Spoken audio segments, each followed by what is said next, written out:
नमस्कार।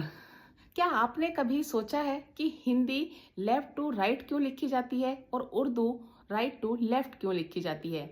इस प्रश्न का जवाब हमें इतिहास में मिलेगा।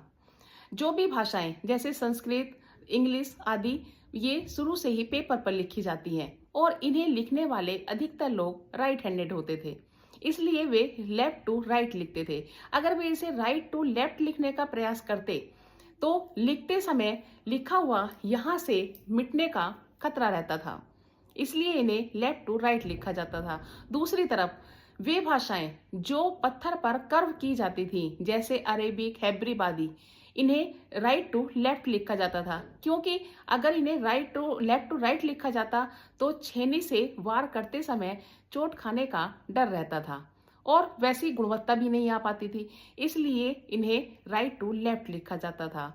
और कोई भी भाषा या स्क्रिप्ट सिर्फ लफ्जों का समूह नहीं होती, बल्कि अपने आप में एक इतिहास भी बयां करती है। अगर आपको भाषा से संबंधित कोई भी नवीन जानकारी हो तो कृपया कमेंट बॉक्स में लिख कर बताएं। धन्यवाद। नमस्कार। क्या आपने कभी सोचा है कि हिंदी लेफ्ट टू राइट क्यों लिखी जाती है और उर्दू राइट टू लेफ्ट क्यों लिखी जाती है? इस प्रश्न का जवाब हमें इतिहास में मिलेगा। जो भी भाषाएं जैसे संस्कृत, इंग्लिश आदि ये शुरू से ही पेपर पर लिखी जाती हैं और इन्हें लिखने वाले अधिकतर लोग राइट हैंडेड होते थे।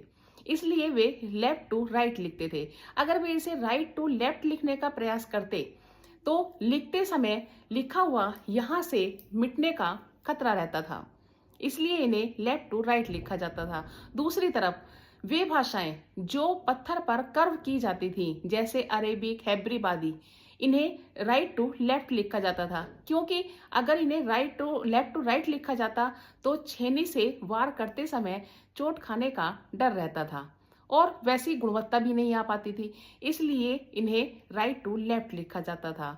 और कोई भी भाषा या स्क्रिप्ट सिर्फ लफ्जों का समूह नहीं होती, बल्कि अपने आप में एक इतिहास भी बयां करती है। अगर आपको भाषा से संबंधित कोई भी नवीन जानकारी हो तो कृपया कमेंट बॉक्स में लिख कर बताएं। धन्यवाद।